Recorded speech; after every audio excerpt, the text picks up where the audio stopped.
Okay, 'tis the hour. Let's call the meeting to order. Be standing for a flag salute, please.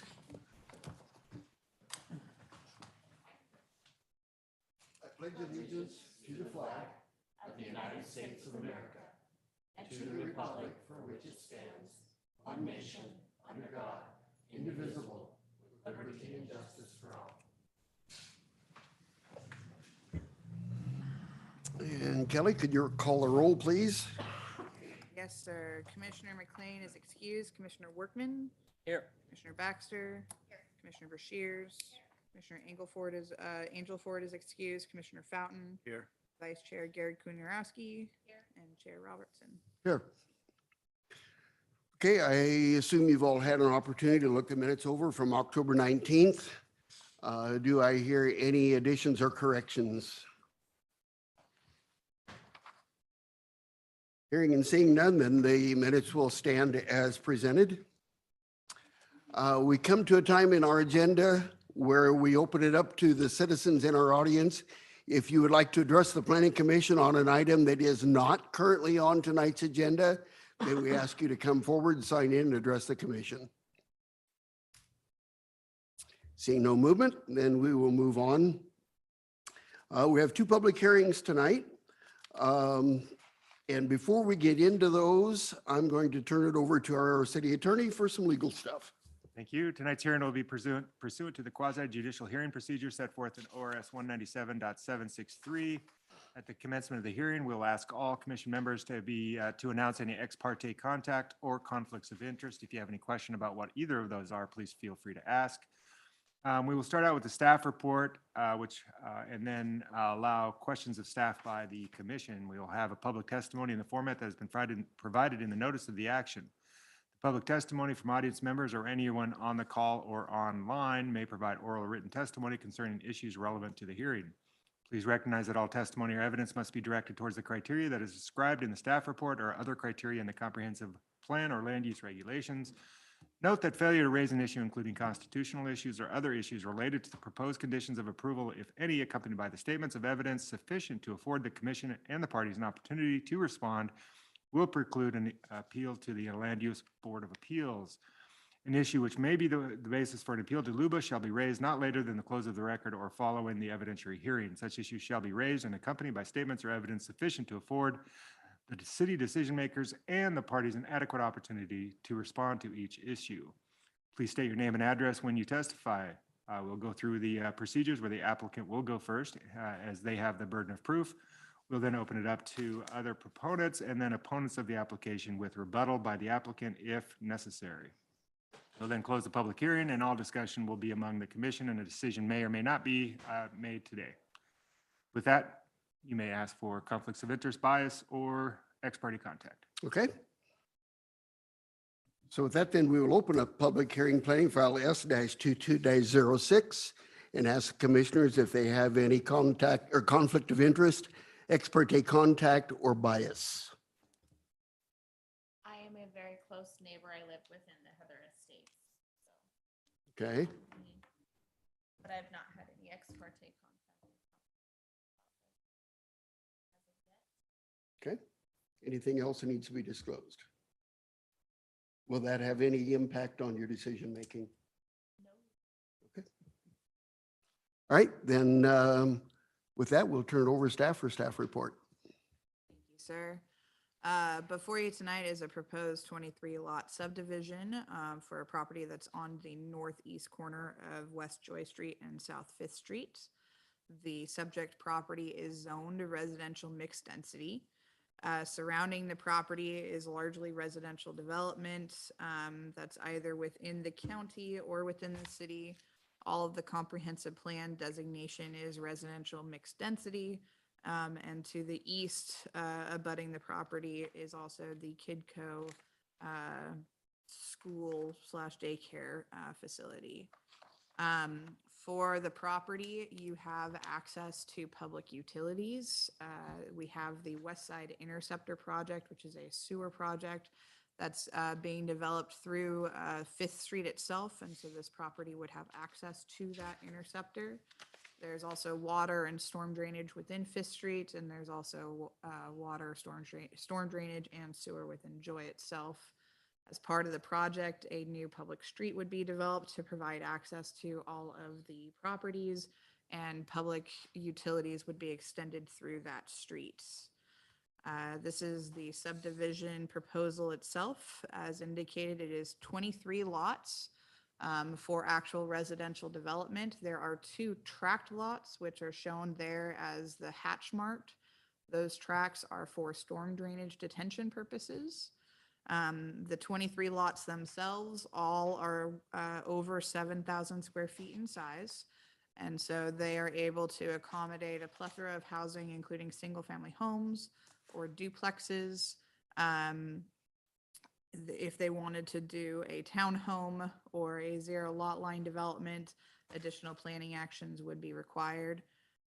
There are properties that are over 9,000 square feet. Those are the lots 21 through 23. And typically over 9,000 square feet means that it could be eligible for an apartment complex. However, lots 21 through 23 share an access easement, and that access easement restricts the number of units that can be built on that easement to a maximum of 6 for the proposed easement. So between those 3 lots, a maximum of 6 units would be able to be developed. And so that sort of transitions into the easement conversation. You do have that proposed access easement.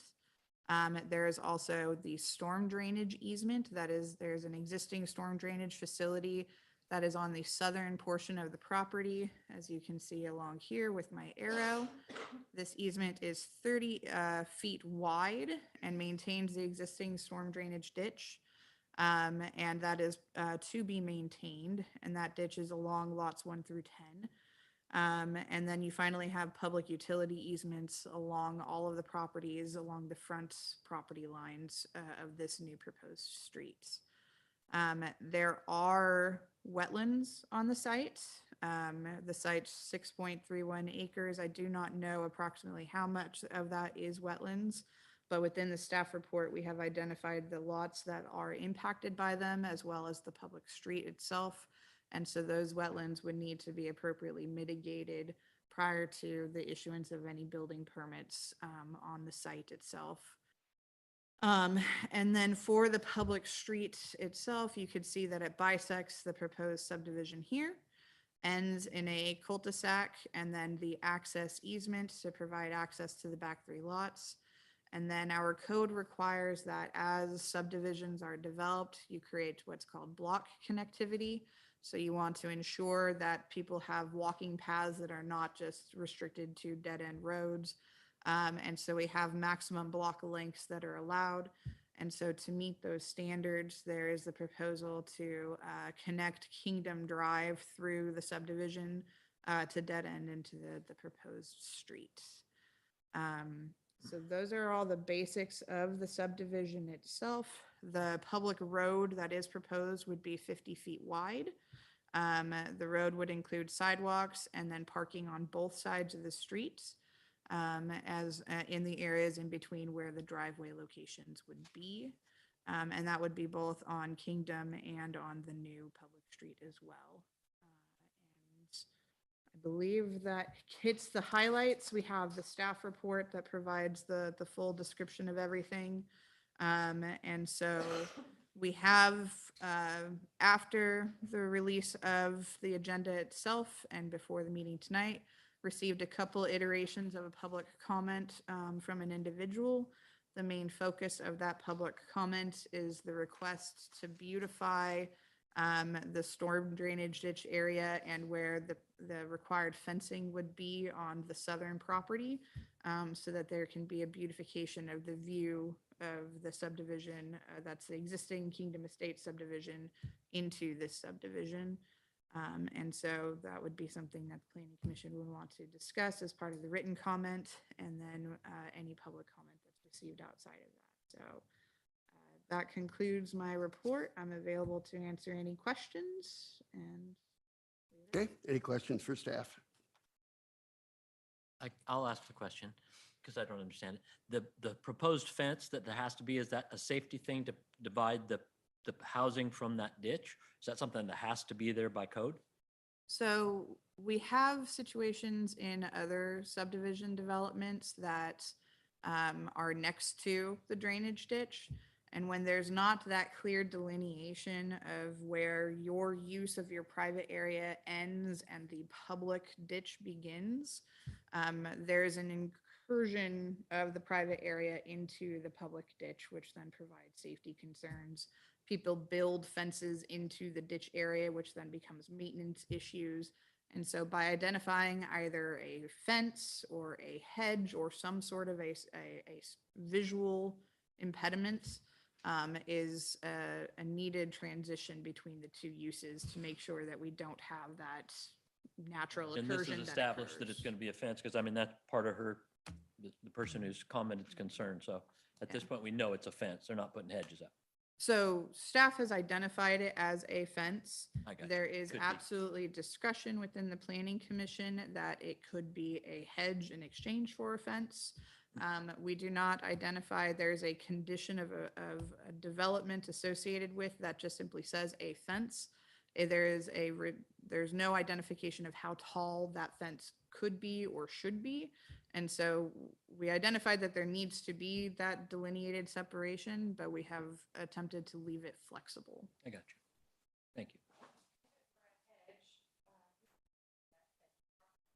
Property owner. Correct. Because it technically is their property, right? I mean, It is technically their property, but there is the easement associated with a specific public use. gotcha. So on page 2 and on page 4, talking about Southwest Fifth Street, one says that there would be no improvements and the other one says that there would be.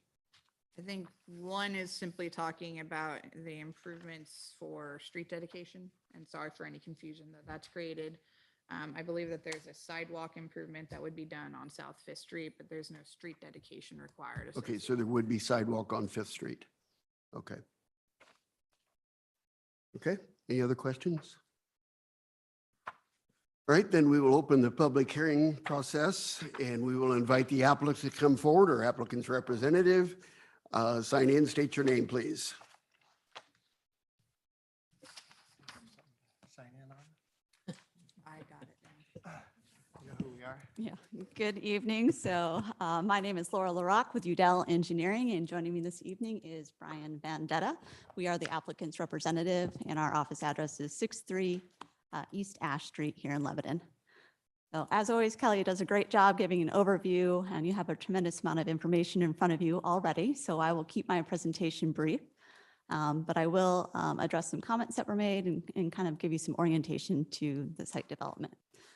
So as Kelly mentioned, the property is currently undeveloped. The proposal is to develop 23 lots, and included in that development is some new public streets. The site also has frontage along 2 existing streets, Joy and Fifth Street, and improvements to all of those public right-of-ways are included in the application proposal.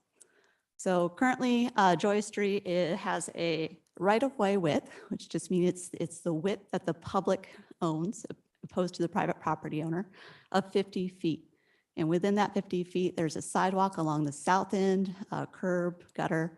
And on the north side, on this particular one that fronts the property, there's currently a drainage ditch.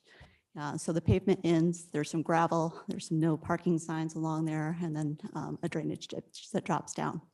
Included in this application proposal is an extension of that pavement width to make that road travel aisles a little bit wider. And then there's no proposal for any curbs or sidewalk. And that's at the direction of the city staff. And the purpose of that is to allow maintenance vehicles to come off to the side of the road and perform maintenance within that drainage ditch area. Along Fifth Street, this one also is partially improved, but not fully improved to city standards. So included in the application proposal is some improvements, such as curb and sidewalks along the frontage of the property. Internal to the site, as you can tell, the site is very long and narrow, and to provide access to all the parcels that are proposed along the north, a new street needs to be included. So included in the proposal is a 50-foot wide right-of-way. That street will be finished with areas for parking on both sides of the street, curbs, and then curbside sidewalks. As Kelly mentioned, the other kind of unique thing about this site is there's a 27-foot wide easement. The easement is essentially gives rights to the city to maintain and do any sort of repair or maintenance to their drainage ditch area. However, as you had already astutely noted, it is still private property. To the north, the ditch is quite steep, so I don't know if you folks have been out there already, but it has quite a drop to it. On the north side of the drop, closer to where the residential lots are proposed, there is an area that is outside of the actual diverted, if I'm saying this correctly, area of the ditch. So there's actually some usable land area, at least from an aesthetics point of view, that would be blocked or wouldn't have that potential with the occlusion of the fence. So our position and what we'd like you to consider tonight is not having a condition to have fences along the north side of that drainage ditch and allow the private property owner to choose how they'd like to do this treatment. So it is true, there is an easement, there is restrictions to development within that area. However, this is common across the city, and typically there is no physical kind of marker or barrier to delineate these points. People should be aware of them. I think there's a lot of different ways to mark them if that is a city concern. You can do it with metal posts, surveying pins, any sort of marker to acknowledge where the easement line starts, where a building would be restricted. But the flexibility of not having a fence allows people to maybe not do one and do some landscaping instead within that area. So we would like to either have that condition removed entirely because it is unique to apply it to a subdivision request, or at least rewritten in a way that would allow property owners in the future to kind of make up their mind and have unique treatments to that area. So with that, I'll hand it over to Brian to answer any technical questions about utilities, those pieces. All right, thanks, Laura. The fun stuff, sewer, water, and storm drain. So as Kelly did such a fine job of explaining, there is existing sanitary sewer within the neighborhood that the subdivision has access to. And there is actually a West Side Interceptor project that's going to be rebuilding the portion up Fifth Street, which is where this subdivision will make its connection. All of the subdivision will drain its sewer from east to west into that new West Side Interceptor sewer trunk line when it's constructed. Water is available in Joy Street. It's also available in Fifth. This subdivision will take it from Fifth, come down our new public street, come down Kingdom, and then loop it back into Joy Street, so there's no dead-end stagnant water system. Storm drain is kind of the center discussion around a lot of this development because there is a large drainage ditch, as was pointed out on Joy Street. That is the proposal, to take all of the developed storm water from this site and discharge it into that ditch. We would design the system such that we had on-site detention. We also have water quality treatments. What the detention does is it allows us to meter the flow so that we're ensuring that we're not increasing it beyond the rate that it's leaving the site today, so we don't create a downstream impact. The stormwater quality is actually a requirement not of the city, but of the state and the federal standards, because as was mentioned earlier, there are wetlands on the site. We're currently preparing applications to both Division of State Lands and the U.S. Army Corps of Engineers to get permission to disturb those wetlands. Along with that permit comes provisions to provide water quality that meets the 401 water quality certifications. So what I'm trying to, in a roundabout way and long-winded way, is explain that we're going above and beyond what the normal city standards are with our stormwater treatment, because we're having to meet the state and federal guidelines as well. And with that, I think I would leave it and just offer myself and Laura to answer any questions if you feel there's anything more that you want to know about the subdivision proposal. What is the distance from the north easement line to the actual ditch? Yep, good question. So it varies. The ditch is somewhat linear, but it varies between 0 feet at the far west end because the ditch has a little bit of a horseshoe shape. And it turns and goes north to the edge of the easement, comes back to about 15 feet at the east end. Generally speaking, the majority of the width is between 13 and 15 feet of usable land from the top of the bank to the edge of the easement. Okay. The detention pond, does it have water in it most of the time? Currently? As currently today, there's a pond there. So that pond today, I couldn't tell you if it has water in it the majority of the time. Most of the aerial photos that I've seen, it has water in it. When I've gone out there to visit the site, there was some water in the bottom. That's probably due to the fluctuating groundwater table. Our design is to not pass the stormwater through that pond, Okay. but it's called an offline system. So the stormwater is draining through the city pipes. Its ultimate discharge point is at the far west end, right before it gets to Fifth Street. There's a flow control manhole at that point. So if the storm event gets to a point where the capacity of our flow control is exceeded, it surges the water back into the pond. So the idea is the pond would be dry the majority of the time and have water surge into it when the rainfall events exceed that capacity. Okay. Any other questions? Okay, thank you. All right. Thank you for your time. Thank you. Is there anybody in our audience that wishes to speak in favor of the application? Seeing no movement, then are there those with us that wish to speak in opposition of the application?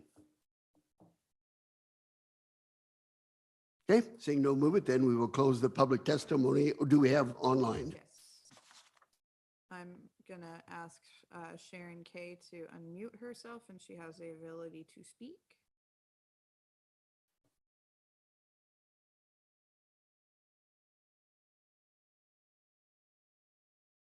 Go ahead, Sharon.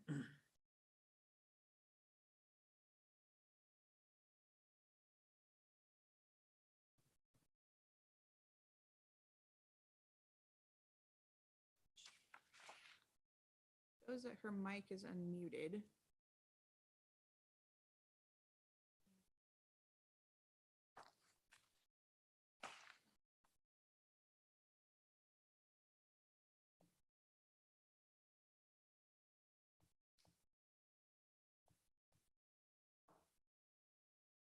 I think she's trying. Excuse me.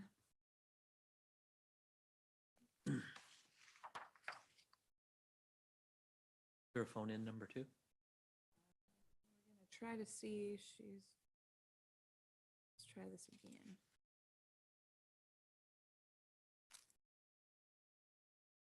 Okay, Sharon, try one more time to unmute yourself and go.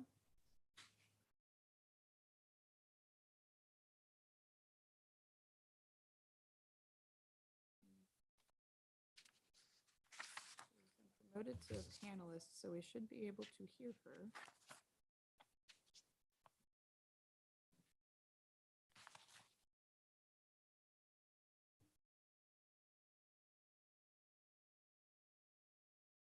The microphone is on.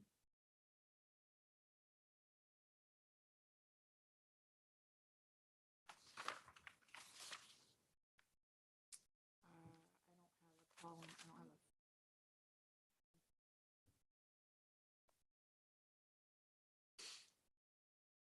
Oh, shoot.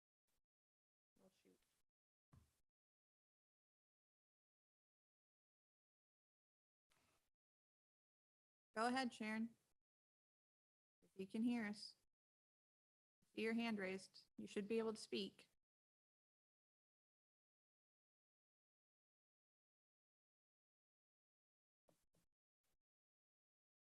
I think there might be some technical difficulties on her end. Okay, is this the same person that wrote the letters? This is the same person that did write the different letter iterations, yes. Okay, so can we just enter the letters and if she can't Yes. speak, we can enter the letters into the testimony? Yes. Okay. I don't have the call-in. She might not have a microphone. Option. I have an email option. option, and that's it.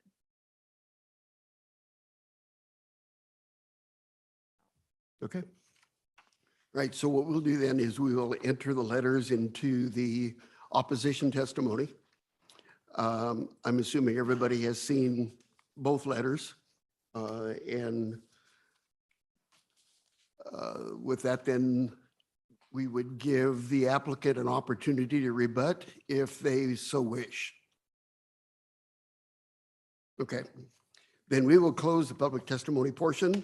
All remaining conversation will be amongst planning commissioners and staff. Okay, so questions, thoughts, concerns? I didn't know the option, the fence sounded like a fence to me. So that does kind of, I think some of that addresses her concern that maybe we can at least direct some beautifying of the area. Because I understand you don't want to look out your front yard and look at a fence in the back of people's houses, but it happens. And the proposal clicks all the boxes. I didn't know we had the option to give any input on what kind of a fence it had to be. Or if we say there doesn't have to be any fence, what's the city's exposure there? I mean, are we then clear? So what's the standards? Does it have to be sight obscuring? Does it have to be non-penetrable? No, so the condition as it's currently written just simply says a fence. There is no restriction on the type of fence. It could be chain link fence, it could be a masonry wall. It could be 30 inches, it could be 6 feet, however it is authorized within our code. If this is something that the planning commission wants to consider a modification of, to address what the applicant had brought forward, I have a modified condition that I've drafted up off the cuff here that simply says a developer shall install a visual tool that is obscure to delineate the location of the easement line, and no private improvements shall be applied to the easement area. And so our biggest thing is we want to make sure that there's a clear understanding of where your ability to have improvements begins and ends, whether or not you want it to be established specifically as a fence or you want to provide that flexibility. This would provide that flexibility if that's what you so choose. Okay, if I remember right, in the applicant's testimony, they stated or asked that they leave it up to the property owner to define what that fence would look like. So is that permissible to have somebody has a shrub and somebody has a fence and somebody has a chain link? Yes, we don't have any restriction on it. You can identify at the planning commission level which type of fencing you think is most appropriate, or you can leave it up to the applicant, or you can go as simple as there's some sort of delineation that needs to be provided, and what that looks like is purely up to the property owner and the developer. The easement area that's part of their property, whose responsibility is it to maintain? That'd be the city's. Is this Not on red. Oh, there it is. That's the city. So the reason behind the delineation, we've got several examples around town where we've got a ditched area. And over the years, homeowners have built across the ditch, which we have an easement across with no gates, which makes it extremely difficult to get back there and clean said ditch, especially when people fill them in and then downstream and upstream neighbors start to flood. So that's the reason behind the delineation. I don't necessarily care one way or another whether we have a fence, shrubs. It just needs to be delineated very well, because it's really hard to go back after the fact, especially if you're not cleaning ditches every year. And then 2 years later, you go out there and you see that you have a ditch across there, you can't get an excavator down there, and it just, that's the whole reason behind it. And to kind of answer the question on the liability, I don't think it's a liability issue. I mean, and too often homeowners, it's one of those sayings, it's better to ask for forgiveness than permission, and it's really hard to remove something, get it removed once it's built. It doesn't happen all the time, but certainly Ron's identified that it has happened in the past. So that's the concern, is not only having an easement in place that says you can't build there, but making sure that, the second property owner knows that too, and the third property owner. And, I think it's for the safety, or not really for the safety, but just to clearly identify where the easement is. Okay. I don't know how we dictate you gotta have this kind of fence. And if you leave it open, just a visual something, somebody might build a fence that's more damaging to this person's sensibilities than what we'd say. So how do you pick what kind of fence somebody has to have? You really can't, can you? Could if you so chose, as long as there was a particular reason as you thought that type of a fence was needed, such as you felt that it was appropriate that it should be a site obscuring fence versus a non-site obscuring fence. You just have to have a reason as to why you think that it's needed for that to mitigate some sort of a concern. Okay. The reasoning behind the fence is simply what Ron and I have been discussing, is a clear delineation between one area of access versus private use. The visual cue is up to interpretation. You can leave it as simple as this modified language, or you can leave it as simple as the language that's in there currently, which just says a fence, and it does provide for variations between each property. Or you can identify that a uniform structure needs to be provided. It's at your discretion. So if we're going to meet the needs of, or the concerns of the resident, who wrote us the letter, they were looking for a more aesthetically pleasing, view. And if we were to have the fence included in the original proposal as it's originally written, isn't her concern the fence? She wanted landscape. She would prefer to see landscaping instead of, fencing. If we left it open to the homeowner, we can't guarantee that it would be landscaped or even taken care of either. But by having an aesthetically pleasing barrier, clear barrier, that might be better than just one's trash that might be in their backyard. I mean, we don't know, so if we're really thinking about the people who currently live there and what they get to see. I don't know. I think a more uniformed Makes sense. approach would be. Well, it sounds like they use. I think it's on. No, it's not. No. It sounds like they use that walking path, because I'm looking at it and there's a definite walking path. So they obviously enjoy walking and seeing the berries and birds and whatnot. So it sounds, she's requesting something, if there is the fence or they put something there, that we also require some kind of a planting there and a walking path be put back.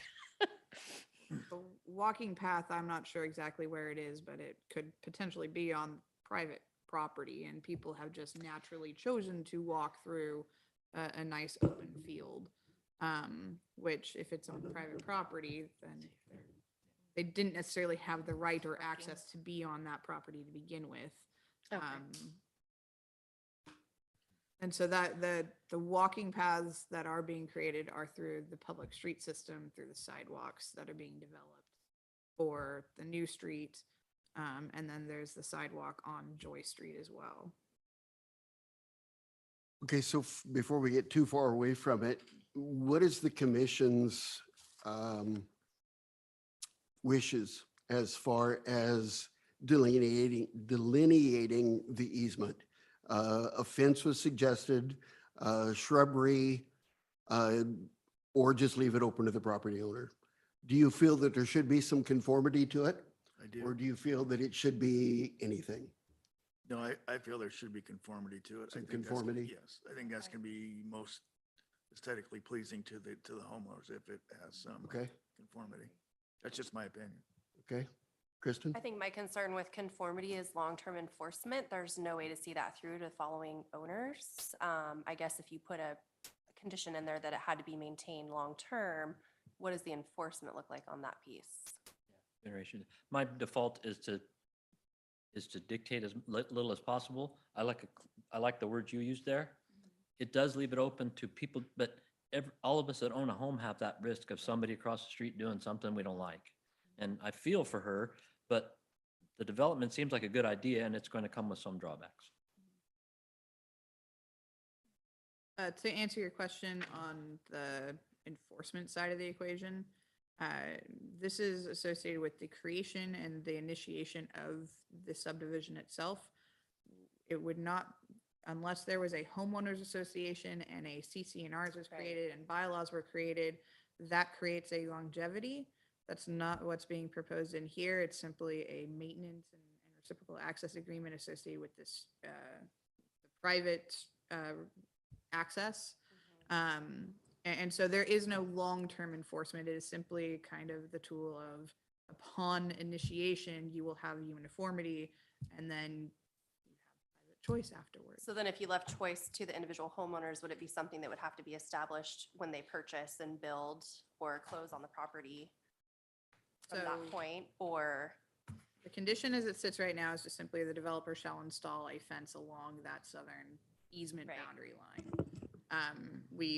If you all want to maintain that fence requirement and the conformity addition, we would want to modify the condition that requires that all fencing along that southern portion is built to a conformity standard of a uniform standard. The developer can identify what standard it is that would be, or you guys can stipulate it. Or you go the route of just simply identify the delineating marks and leave it up to the private property owner. So I just want to go back to something Laura said. By having the fence, the property owner, I think it was 15 feet, Laura, of usable space the property owner would lose? Oh, but up to 15 feet of their usable space that they would lose. Of usable space within the easement area before it Right. hits the Non-developed. ditch. That's Oh, different. okay, okay. Right. Okay, thank you. Grass. I just need to clarify. So I guess in my mind, the big question is if we adjust the requirement to simply a shrub, would that restrict the homeowner from putting a fence up if they felt they needed the privacy and security for their backyard? I don't know the answer to that. No. It So would not if, restrict a homeowner from making other improvements to their property. okay, so at the minimum then, we could require just shrubbery on the easement line and call it good. If that is the route that you chose to go. Okay, thoughts? Kind of like that. Okay, Are you talking along the fence line? So you'd have a fence line in theory and then shrubbery, or shrubbery instead of the fence line? I'm saying for purposes of approval, just identify a shrub line. And then the homeowner can do what they want beyond that.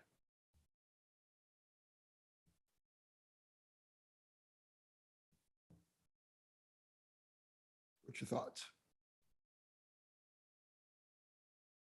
I think that it's kind of putting a stipulation that's not going to be necessary. It's likely that a lot of the homeowners may just pull them out as soon as they get into their homes. I think just marking it, saying this is where the line is, and holding property owners responsible for maintaining that line, whatever they choose to do, shrubbery, fence, or whatever it may be. There's nothing saying that they're going to keep what's there anyway. So let me back up one step further. Does the commission feel there should be something on that line? We have to Certainly a delineate mark. somehow. Right. I'm not savvy enough to know exactly what that should be, and it leaves it pretty open to interpretation to say it that way. Because I feel pretty strongly that the easement line should be delineated somehow, some way. How we do that's the question.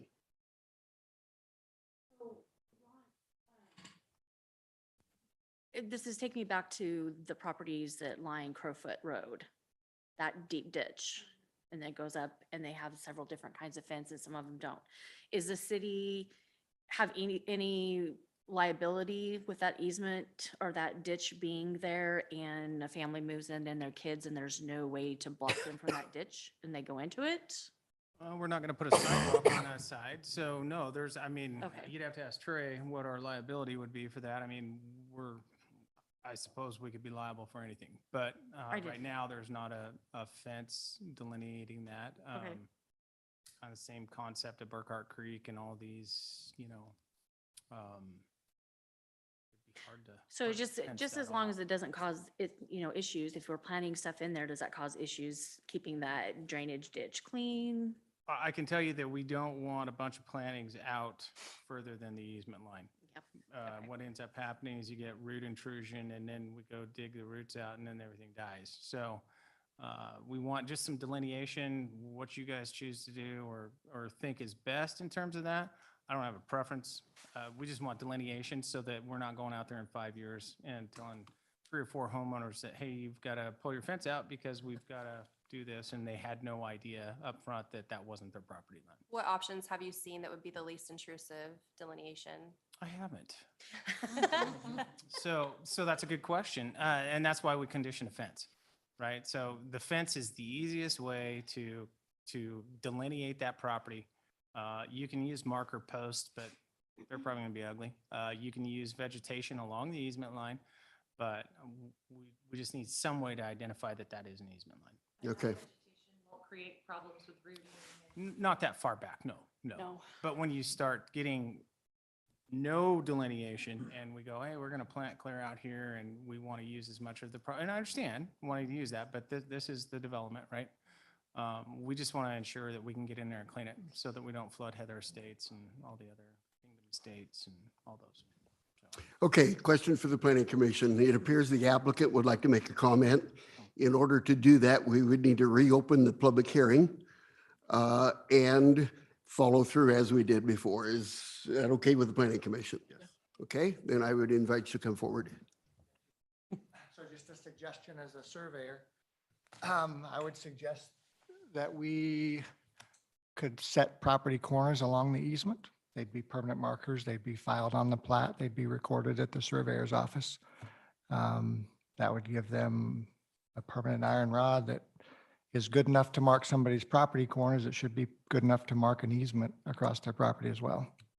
Well, I was going to say, if it's an easement, it would show up on the title report. It will show up, but a lot of people don't always That's true. understand what that's telling them, which doesn't mean we always have to go the extra mile to make up for that. But we're willing to set the corners on the easement as well as setting them at the property corners if that would help delineate the easement. Okay. Okay, thank you. So anybody wishing to speak to this specific point only, come forward, state your name, sign in, please.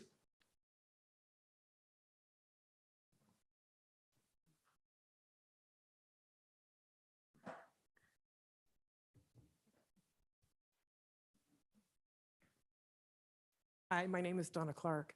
I live on Joy Street, so I was interested to come into here. So it was very good information to see all that was presented online. However, it was pretty hard for me to see. So I'm wondering, after this meeting, will there be sent to the residents what's been approved? I'm thinking this is going to go forward, so we can actually see the plan, because that wasn't sent out in advance for us to look at, you know, where the homes are going to be built, where the properties are going to be built, and then the fencing issue. So I think that would be really helpful.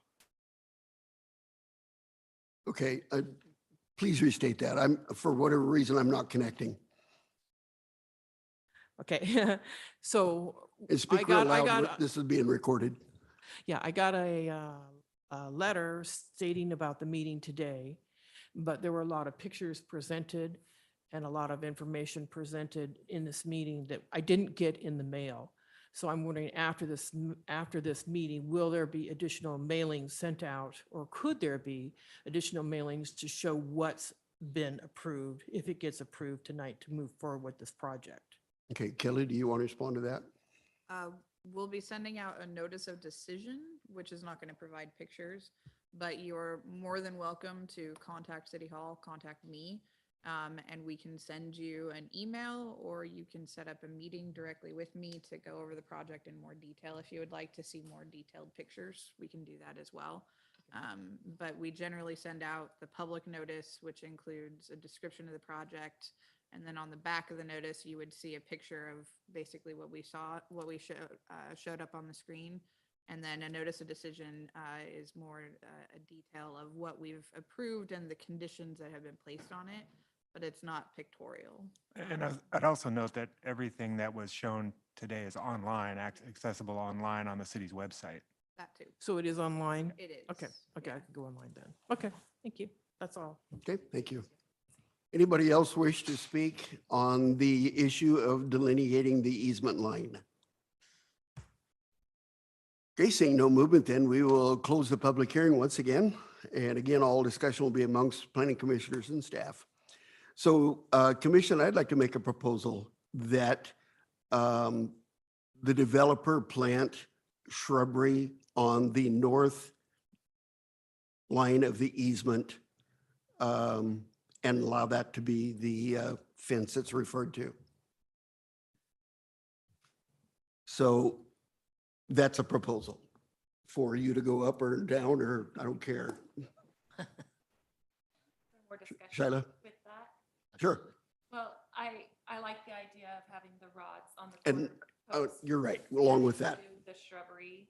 I feel like if the rods are there, if the shrubbery gets ripped out, then there's still the reminder of that barrier.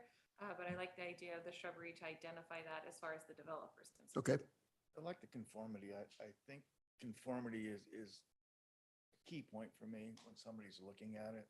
okay, okay. And then we can't determine 10 or 15 years what's going If to they happen build a down the fence on the road. other Yeah. side of their Yeah, hedges, that's their not, business. not our job.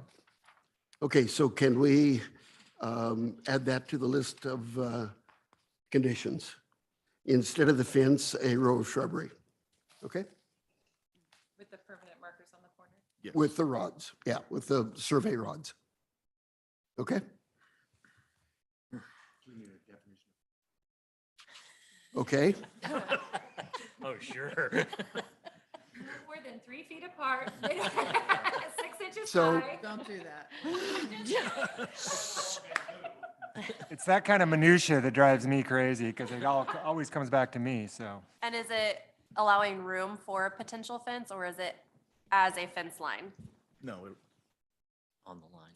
okay, so I'm going to punt to staff on that one. How would you identify the type of shrubbery and the parameters? That'd be an interesting question. I don't know that we would. Are you talking side obscuring? Are you talking 3 foot? Are you talking 4 foot? How into the weeds do you want to get there? The other thing to consider is this is people's backyards, right? So if you have the ability to, if you want a dog, maybe you need a fence. It's just something to consider. But as far as what kind of shrubbery, I don't know. I mean, we'd call out wetland plantings in a wetland area, but I've never called out shrubbery. Point of clarification to the planning commission. Is the intention of this shrubbery just simply to identify a delineation? yes. Or is it to create a barrier? Delineation for me. Okay. Identified. on- Something as simple as shrubs shall be installed instead of fencing gets to the simple delineation. If you wanted anything further than that, we would have to rewrite it a bit, but the shrubs itself is that. If somebody does want to install a fence, they're going to want to install the fence the furthest back that they possibly can to give themselves a private area. And so they are likely, like Harrison mentioned, they're likely to tear out those shrubs and put in a fence, and they have every right to do so because we are simply requiring that the developer install that, not that it be maintained, because we don't have the mechanism for it to be maintained. So that's just to throw that out there.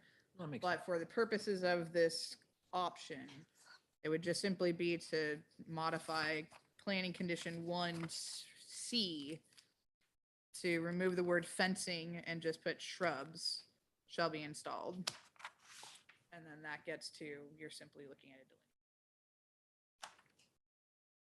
How necessary is it to identify the shrubbery from our perspective? I don't think it is. Okay. Unless the only point in time in which it would become necessary for you to identify that is if your intention is not simply to delineate, but your intention is to obscure.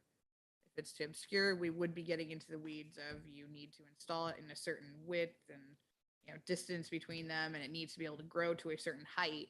But since that's not the intention, I think keeping it something as simple as shrubs. That means that it's not ground plantings. That means that it's going to be taller than 6 inches. But beyond that, if the point is just simply that delineation, frankly, anything above 6 inches should provide that clear delineation. Okay. So for further clarification then, Planning Commission, do you feel that the shrubs should be side obscuring and non-penetrable? Or should they be simply something to mark the line, Just a marker to me. Yeah, delineation's all I'm looking. just to delineate the line? So there's a possibility. We don't, I mean, we have an idea what's going to be built on these properties, correct? Yeah. I'm now wondering if maybe the fencing might be the better option if they're going to build possible duplexes or townhouses on that property instead of single family homes, maybe the fencing would be the better option. Well, except we don't get to dictate that. Well, no, I understand that, but I'm saying, we don't know what's going to be built there, so I'm wondering if maybe the fencing might be the better option instead of the shrubbery. Well, we don't know if somebody's going to build a house and it's going to be rowdy in the backyard either. We can't, You bet. we can't really dictate to that. Yeah, no, I'm just saying for the people who live on Joy Street, the aesthetically, pleasing, I want to make sure that, it's on record that for her concern, maybe the fence might be And they would still have that option. to put the fence in there. Yeah. Okay. So did you have something, Lori? Well, I was gonna say, I think part of her concern is the wildlife with the wildberry and the bushes, and that's all going to be removed anyway as part of the development. And nobody who lives on that other side of the street is gonna wanna look into somebody's backyard from their second story window or whatever, so I think that the shrubbery is a little bit of overkill, and just keeping it a regular fence line with the, as he was saying, the posts in the corner to recognize where the lines are, it would be sufficient. Is how I feel. So you're saying If they're no gonna shrubs be- or fence? No, I'm saying just the fencing, yes, requirements, but I think the shrubs are, instead of the fence, or maybe I'm backtracking and everybody's gonna be like, oh, we're starting all over again. But I'm just thinking I think the concern is that has become like a wildlife area over there currently, and that's going to be removed as part of the development anyways. And yes, it's going to be fence lines that we see, but regardless, you could then have 10 different sets of different fencing and shrubs, and that's not fun to look at either from the other side of the street. And so I'm just wondering if sticking to the original requirements as they are, adding in a recognition of where the lines are with the posts as they were. If the shrubs are going to be ripped out anyways, it's a waste, in my opinion. Yeah, But- which we don't know whether they will or they won't. Yeah. But they could take a fence down too, right? Okay, so let's do this so we can move on. Tina, the proposal is to move the, adjust the condition from fence to shrubbery, yea or nay?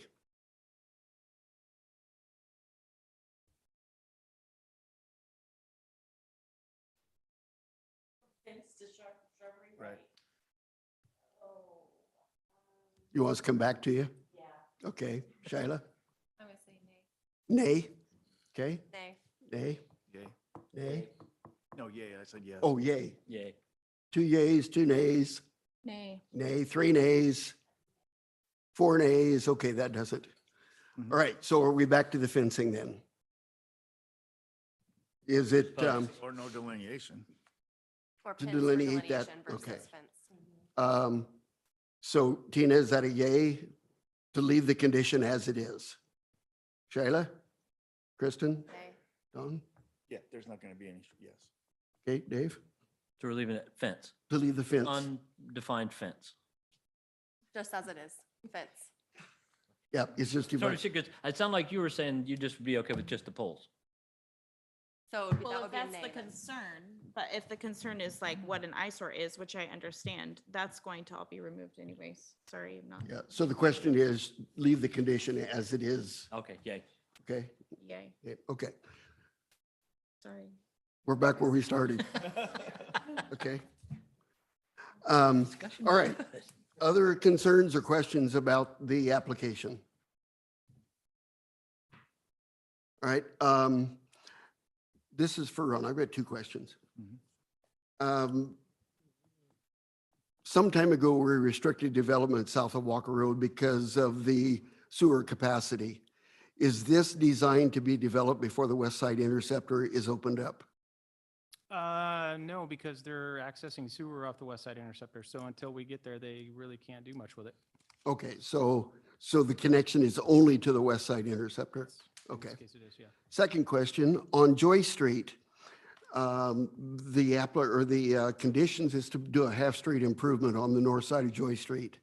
What does that accomplish? So we're basically what we're doing is widen it out. I want to say it's like 4 feet of additional asphalt because it wasn't built to that standard when the subdivision was built. We're not proposing curb and gutter in there so that we can get our excavator, dump truck, and all of our equipment in there to clean the ditch, and no sidewalk on that side because there's really no reason for pedestrians to access that side since there's no home frontage. So that's what that looks like, is to add the additional street width. So what would happen if nothing was done? You would have the same thing that you have now, but technically it's a substandard half-street, I'll call it three-quarter street improvement. The extra 4 feet of width will help, with bikes and people that come down there that do walk down there, but we're not promoting that. So you feel it's a necessity? I do, yes. Okay. Yeah, I wouldn't shorten it up any. Joy Street sees a lot of traffic. And if you do have somebody riding a bike, there's a lot of kids in the neighborhood. I think you need the additional width. So I guess where I'm going with that is I'm trying to figure out what the benefit is to this subdivision that we're approving that. It would benefit the existing subdivision, but how would it benefit? Why would it be a responsibility of that developer? It's their property side. That's kind of the way half-street improvements work. It's the same thing as a corner lot. So if you get your backyard and a corner lot and you're required to do the to and through improvements to both of those sides in order to get it done. The development code says that as part of development, you have a responsibility to improve every street frontage associated with your development site. And so even though the enjoyment of the improvement would be on Joy Street and it gets to the backyards of those associated with the development, it's still their responsibility to improve it because their property backs up to it. I guess what didn't make sense to me was 4-foot improvement doesn't really have much of an impact. It certainly doesn't impact the subdivision that we're addressing tonight. Right. I suppose the planning commission could take that off. I would not recommend that based on, I think we need a delineation down there for pedestrians if they do walk down there, bikes. The road width now this would make the road width the same as what the rest of Joy Street is? So the improvement of that 4 or 6-foot strip, would it be drive lane or would it be pedestrian? It's not going to be pedestrian. It'll probably be fog striped down through there. So they would actually be walking on the drive. If you were to walk over there, the sidewalk's on the other side. We don't envision a lot of people walking down there, but that's not to say that somebody's not going to. It's more for the roadway width. It didn't, that way you're lining up with what's exactly down there to the east so that you've got the same road width as you go down through there. Okay. Does anybody have any thoughts or comments? Leave it as is okay. Anything else? Check my notes.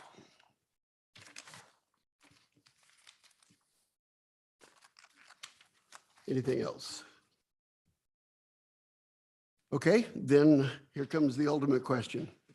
Do you feel the criteria has been met for approval? I do. Okay, seeing heads nodded affirmatively, is anybody ready to make a motion? Who wants to read it?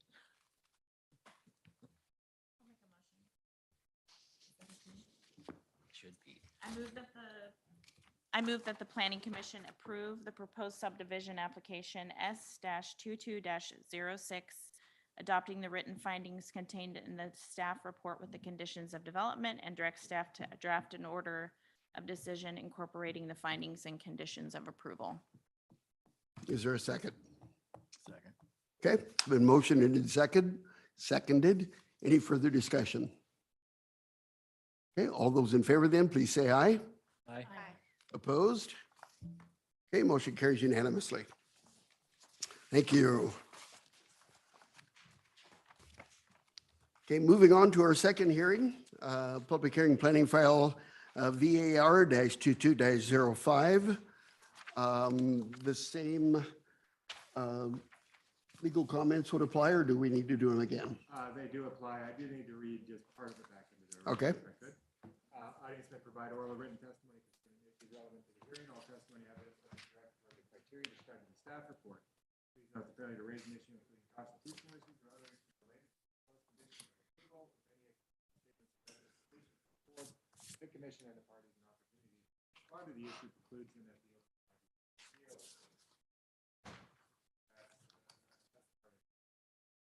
Okay, so with that, then we will open the public hearing for the variance and ask the planning commissioners, has there been any ex parte contact, conflict of interest, or bias?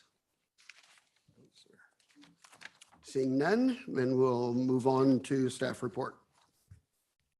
Good evening again. Before you tonight is a proposed variance to authorize a total of 4 dwelling units to access off of an access easement versus the standard authorization of 2. This is for a property that is on the west side of Hyatt Street between Dodge and Isabella. It is in the residential low-density zone. And to the northeast and south are residential low-density zone as well that are improved with single-family homes. And to the west is the residential high-density zone that's improved with the mix of townhomes as well as single-family homes. Previously this month, a minor land partition was approved for this property for meeting the standards of the residential low-density zone of lots a minimum of 6,000 square feet and meeting the minimum lot depth and width requirements as well. And as part of that, an easement was recorded. And this is the partition that was created. There is one parcel that is parcel 2 accessed off of Hyatt Street. Parcel 1 and parcel 3 are identified to access off of a shared access easement of 14 feet. And it would be improved with a 12-foot wide driveway.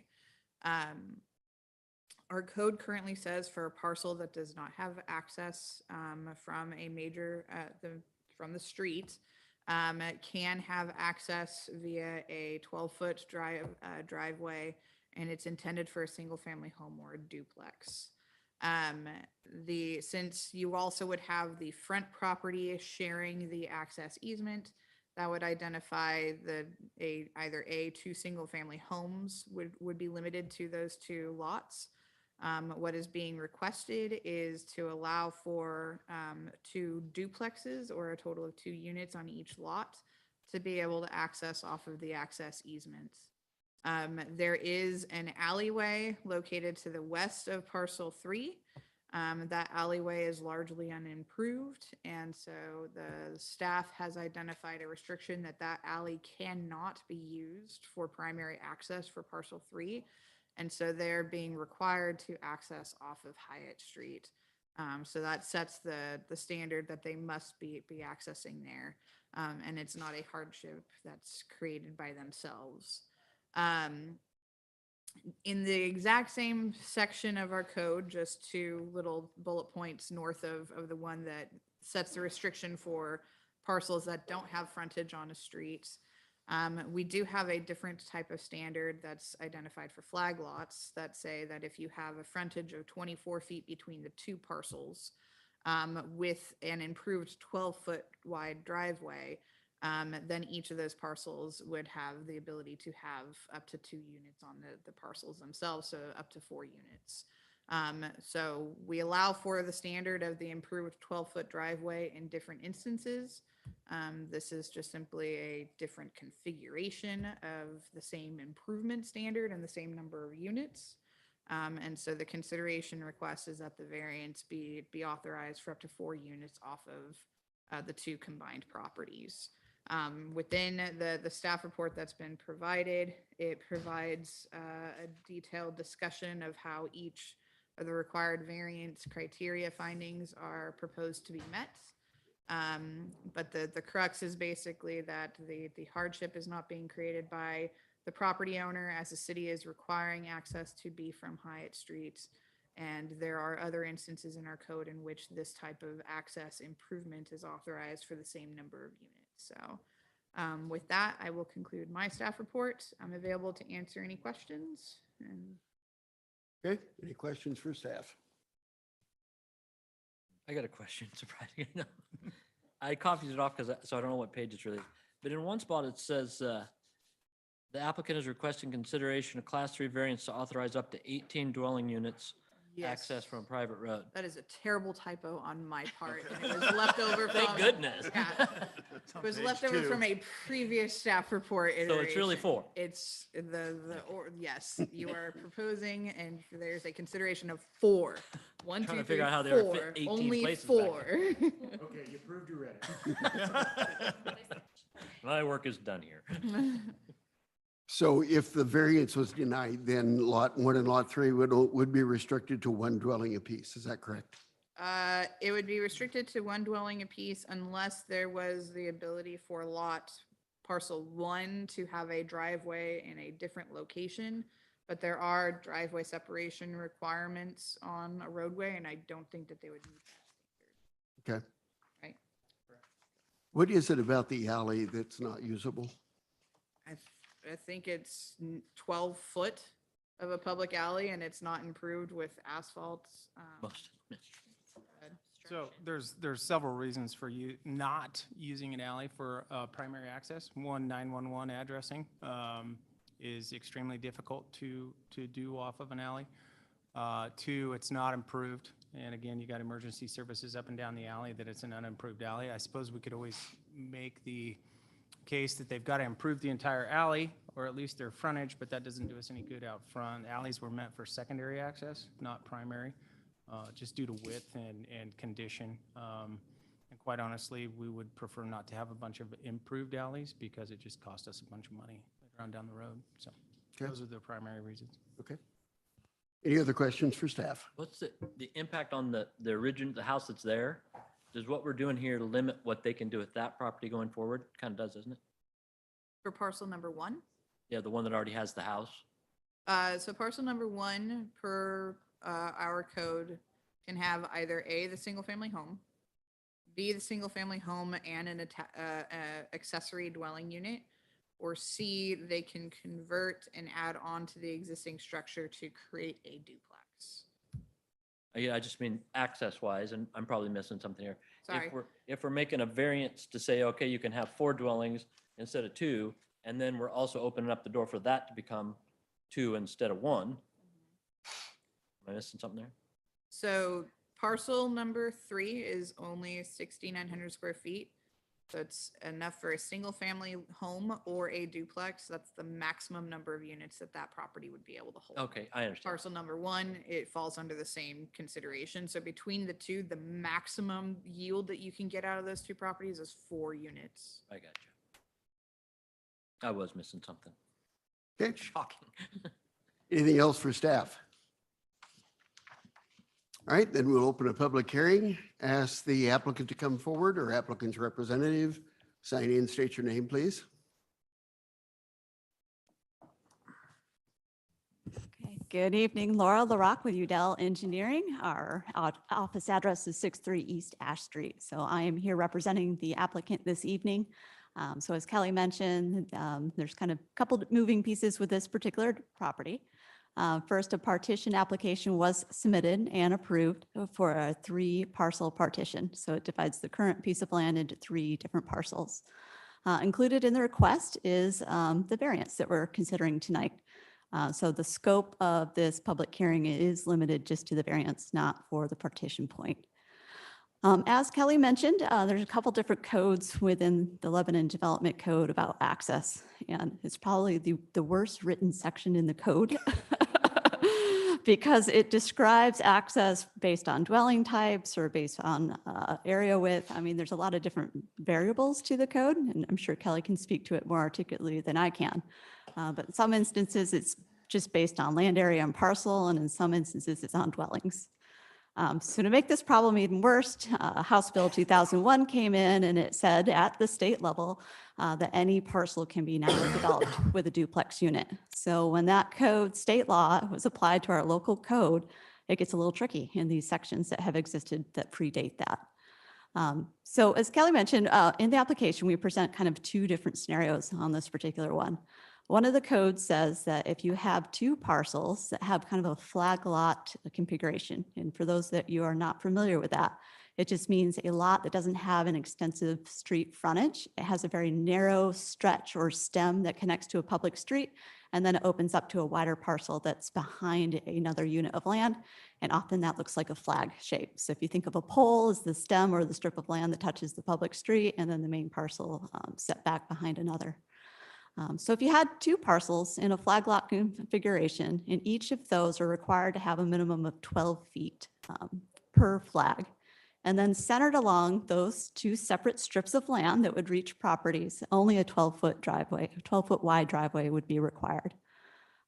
So in both scenarios, what we're proposing today, it's still serving similar number of units. It's saying that a 12-foot wide driveway would be adequate to serve up to 4 dwelling units. So really what the basis of the variance is, what is this extra width that's required? So what is the difference between what we're proposing is 14 feet to what the code says should be 24? So if you read the fine print of the code, which I do often, it states specifically that the width of the actual easement, so the area that's not being improved with the driveway, so just an area of land where this restriction is applied, is meant to serve both the driveway and utilities to the site. Where that code is written and that number comes from, I can only speculate, but what I imagine is that there's typically a width for having a water line and a sewer service. So when you're running water and sewer to a property from a main line, usually there's some spacing distances it's required between those utilities. You can't have a sewer main right next to a water main. You can imagine if one of those broke. So typically there's some separation distance for those. And again, you have city staff representatives here that could speak to what those standard distance separations are. But in this case, we really don't need that wide of an access, that much spacing between the utilities that are going to be brought to the property. One of the parcels already served by water and sewer, so the extensions on this particular one would be going down that flag stem. So really the extra width that we're deviating from the code standard is not necessary because it's adequate with the 14 feet to provide those utility extensions as well as an improved driveway to serve multiple dwellings. Now, I got a little codey on this one. I don't like to usually speak pure code, so I'm going to hesitate and be present to answer any questions that you have.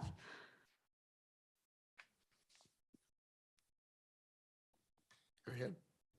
Well, I do have a question just because this is one of my first meetings. So for multiple dwellings, 24 feet, but in this case, we want 12. What does that mean for emergency access for emergency vehicles? Would they be able to get back to the back parcel? Would that be wide enough for them? It does allow width, yeah. And I can speak just generally about fire code, but usually it's kind of a combination of two. Can they park their truck on the street, the public right of way, and reach a hose to the farthest part of the building, or do they actually need to gain access to the site? In this case, they'd be able to fight fire from both methods. Any other questions for Laura? Okay, Okay. thank you. Thank you so much. Is there anybody else with us this evening that wishes to speak in favor of the application? Is there anybody with us that wishes to speak in opposition of the application? Okay, come forward, state your name, sign in, please.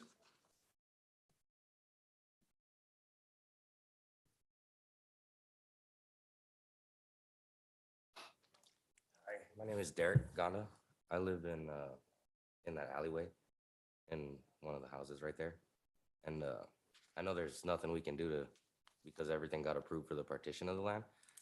But my request is to basically have a fence put up in the alleyway so there's no access at all for the new property. We get a lot of traffic in there anyway, and a lot of strange people that roll through there and try and, steal stuff. So You're talking about the alley? the alley, yes. Yeah, my house is like directly across from that property where they're trying to develop that. And I really just want a fence put up Okay, on that side of the alleyway, so they can't access the alley from that section, if that's possible. okay, thank you. Is there anybody else wishing to speak in opposition? All right, come forward, state your name, sign in, please.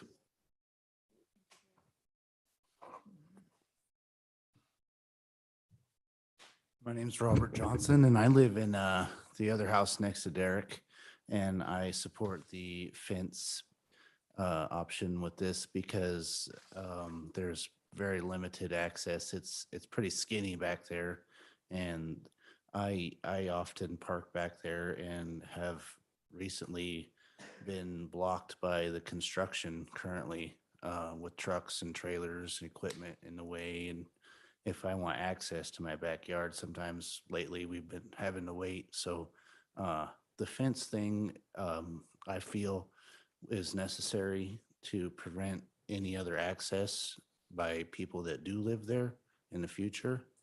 And, for our privacy, I mean, it's Derek's front yard pretty much that's being, built in front of. But as far as me, it's my backyard. I don't have to look at it every day like he does.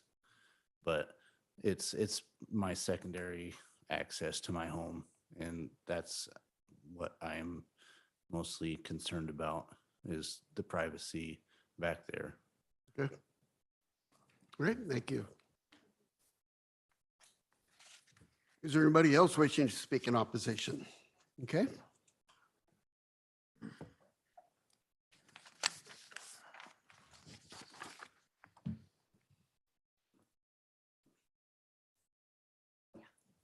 Okay, we'd ask that you state your name and sign in, please. My name is Nicole Owings, and this is my husband, Alan, and we live, what side? 156 Hyatt. I'm like, which way are we from there? Yeah. We have lived in this neighborhood for 15, almost 16 years now, and it is, I'm happy to see that somebody has purchased the property and is improving on it.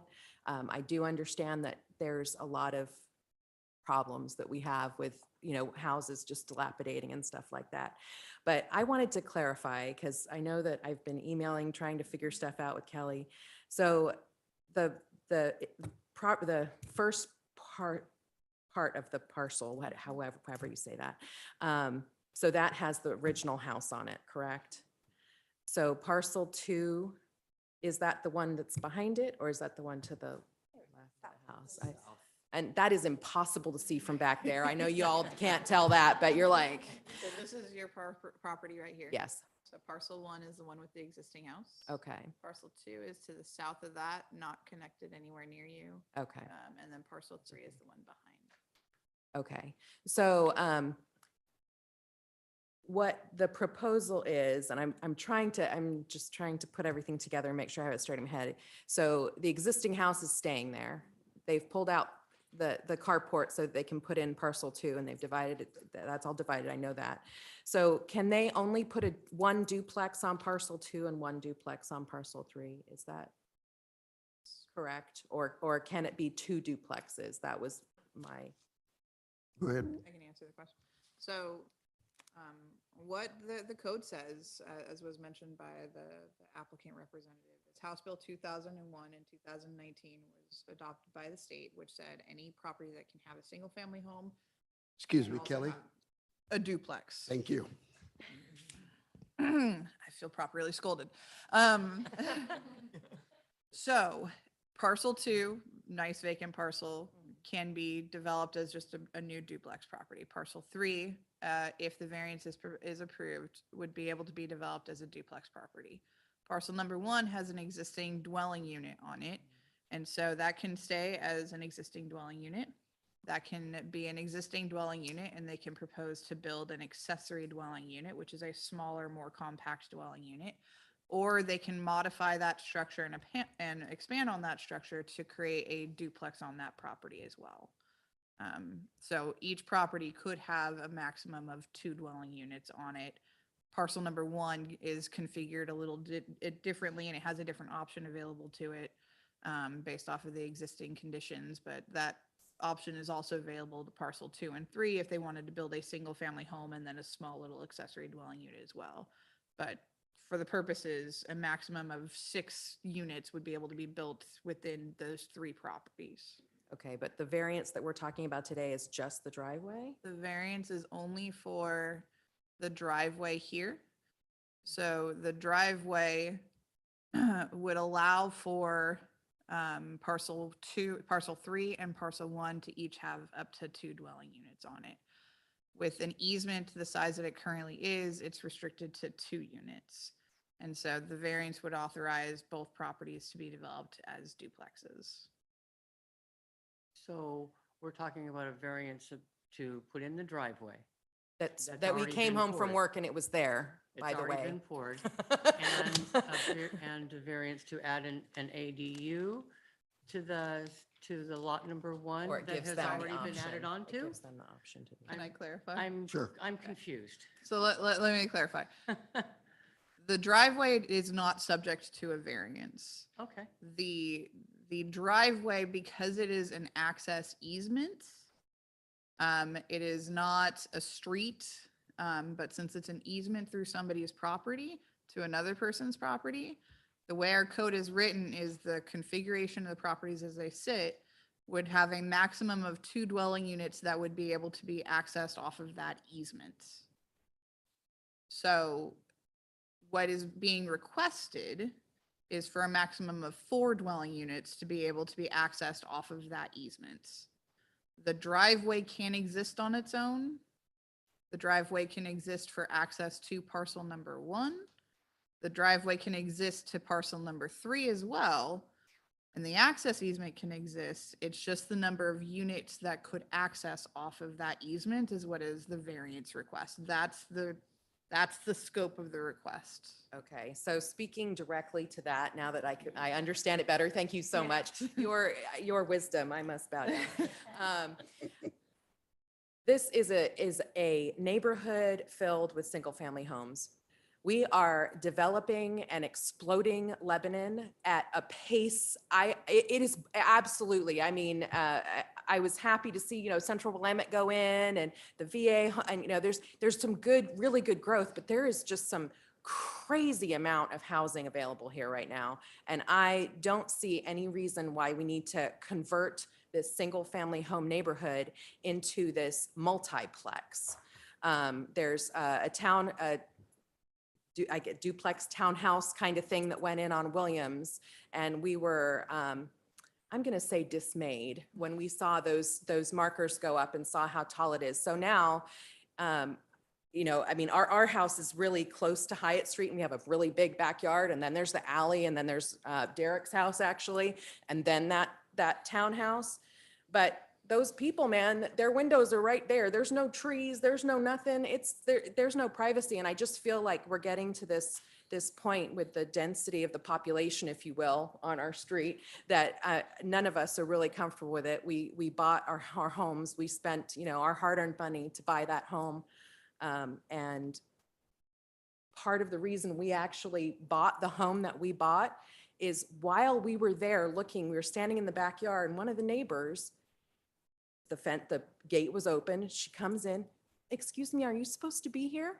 Because she was making sure that her neighborhood was safe and making sure there wasn't somebody just trespassing. And there actually had been squatters that lived in our house before it got flipped and before we bought it. And I have to say, this is the best neighborhood. Like I said, I'm super glad that somebody bought the property that is improving it and that wants to do something good. But I really, really don't want to see too many buildings go. I was kind of upset that it got approved, that it got parceled out to 3 parcels, but I'll live with 3 parcels. But I think that when we get to the point of having, a duplex and an ADU and a duplex and an ADU and a house and an ADU, that's going to get a little crazy. And I don't So think that it's necessary. if I can comment on that, Kelly mentioned House Bill 2001. I think it was passed in 2018. Came down from the state to the cities. that said you must allow. And when they use that language, we don't have a lot of discretion. So if the property owner says, I want to put 2 units on it, that's what the state says. I hear your concerns. We've heard them several times. Some of us feel the same way, but it's a mandate that we have to work with. Well, then along with that mandate, and I vehemently oppose any ADU on lot 1. Absolutely. There's no None. space for it. I don't know how you would fit. We another have unit on so many people traveling through this area. Derek has small children. We have children. All these people have children. We bought this as a resident, low-density home. That's why we bought it here. We did not buy in a high-density area for a reason. It would just be unfortunate. This is So- really the house we thought we were going to die in. And now I feel like as this moves forward, I don't want to be forced out of my house. I think I think can that's tell the you the sad part. next- And I appreciate that you guys have to follow the rules and all that good stuff. I just have to say my piece. I can tell you the next variance that wants to come up is they want to build up, and I will have second-story windows in my backyard. And again, my neighborhood Yeah, these will are be all our here. neighbors.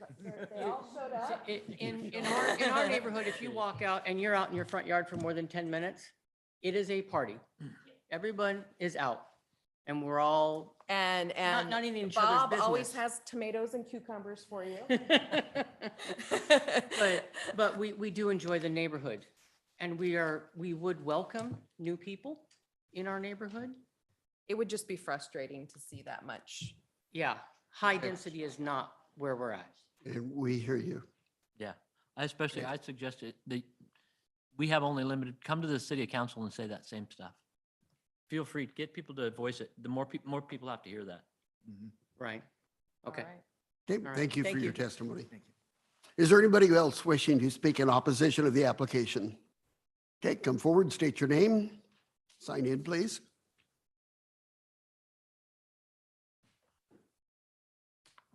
Hi, my name's Bob Davenport. We bought our house there in 71. We bought it because of the great big backyards. Everybody knew each other. If you guys have ever been down Dodge Street at that intersection is very narrow. We have so much traffic in that area right now. And we're going from one family to what? 7, right? Or a possibility of that? 6, okay. Now the house right next to me, they split that. At the time they split it, we were told that they could have 2 houses.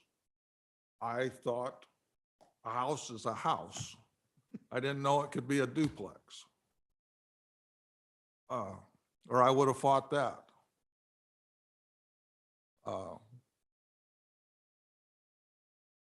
I don't know why. I think the traffic and stuff is going to be horrific. Because I can't believe how much traffic we have now, and then you add that many more people. I don't think kids are going to be safe, especially trying to get out onto Dodge Street and that stuff. Okay, thank you. Thank you very much. Thank you. Anybody else wishing to speak in opposition of the application? Okay.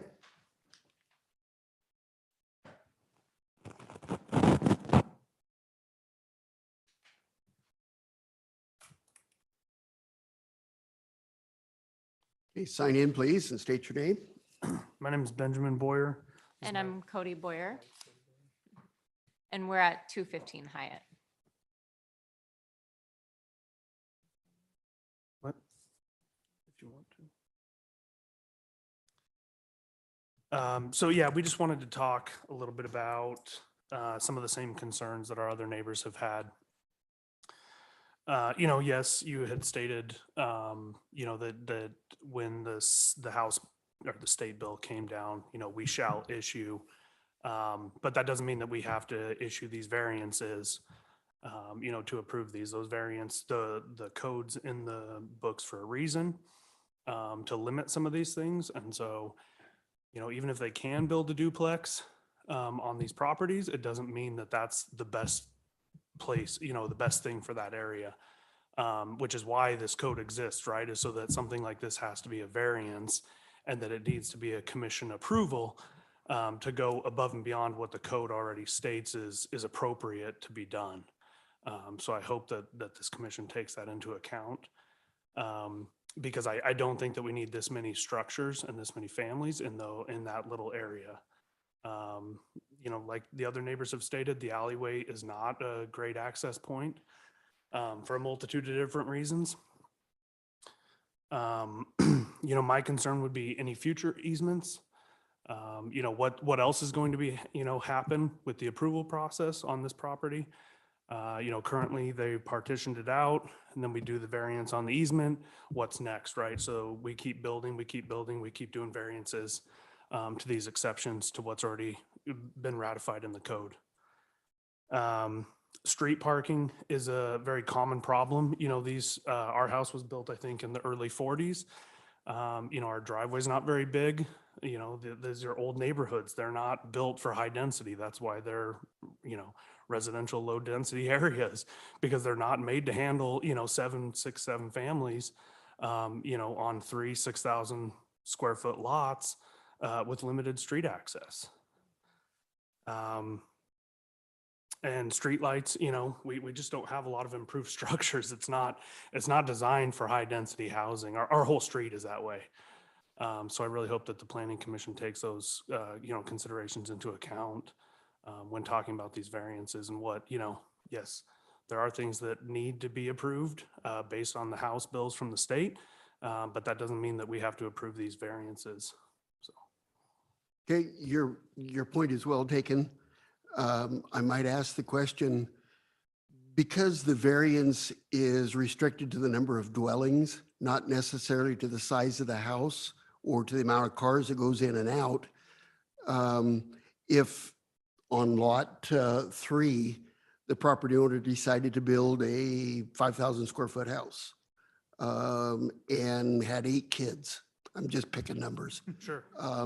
The impact would be essentially the same or even less. We have no control over that. So that is actually what the question is. The variance is connected to the number of dwellings, not necessarily the number of cars or trips up and down that driveway. So in the latter case, we have no control over. Sure. Well, and I think, your point is well taken, but, statistically speaking, people aren't building those size of homes, and somebody that wanted a 5,000 square foot home, and had 8 kids that were driving cars isn't going to be buying a property on a back lot with a driveway, that they have, that just. Right. And there's no way to know. Sure. Okay, but point taken. Thank you. Yep. Any questions for us? Okay. Thanks for coming. Okay, anybody else wishing to speak in opposition? Okay.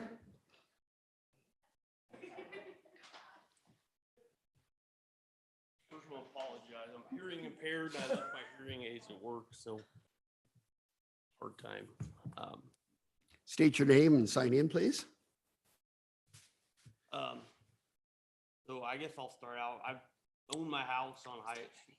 Oh, sorry, Todd Hess. Sorry, I can't hear. So, we bought our house about 18 years ago. Lived on Hyatt Street, so growing up in Lebanon. Besides the fact that basically is ice, so we're in the middle of our neighborhood. Parking is already an issue in the neighborhood. Due to the fact that Dodge Street doesn't have any street parking, Hyatt Street is the overflow parking for everybody on Dodge Street. So already I often come home and have no parking in front of my house. The apartments on Dodge Street, all the visitors and the overflow parking from that is all on Hyatt Street. already at capacity as far as parking goes. Adding more units to that's just gonna exacerbate that situation.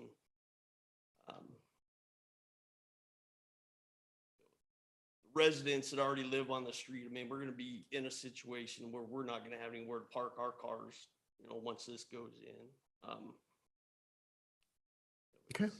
Already, we're gonna be parking blocks away from our house if this is approved. That's fact. Already sometimes an issue, so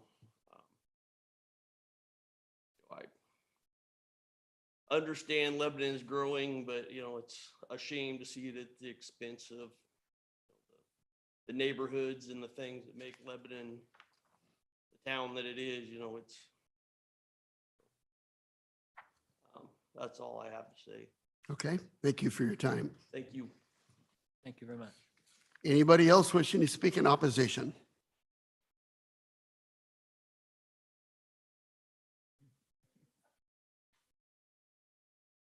State your name and sign in, please. I'm Victoria Owings. I'm actually the daughter of Alan and Nicole Owings that spoke earlier. I have grown up obviously on Hyatt Street. And I have a concern obviously about the parking and everything, because when I come home, there's minimal parking anyways. Also concerned about the street condition, because driving down that street right now, you will probably lose a tire because of how bumpy and stuff it is. But I can't concentrate and write my name, sorry. There we go. But I'm concerned about, traffic and parking and the noise, and especially if they're renting it out, because I know that there were renters that were across the street from 156 Hyatt, that right next to Bob's house, that were not the nicest people, obviously. And I know you can't pick the renters. I know you can't do that. You can't pick your neighbors at all. But my concern is that you're gonna have the not greatest people in the neighborhood, and we don't need to bring those people in, bring more people into that neighborhood. That street has always been quiet, but as soon as people started renting out some of the properties, and when they put in the townhomes, I think they're townhomes, on Williams, and they put in, I think it's a townhome over on Dodge Street. When they started putting in more and more of those townhomes and duplexes in that area, parking got ridiculous. There's more people that are coming around that are not fantastic people. And it's to the point where I don't want to say I don't feel safe in that neighborhood, but I wouldn't walk down that street by myself now, because I don't know who all is going to be down that street. So it's a volume of people thing and parking thing. And again, like my dad said earlier, if they decide to put in 2-story duplex or whatever on any of those parcels, they're going to be able to see right into our backyard, right into my parents' backyard. And I don't know. I'm having a hard time finding my words now.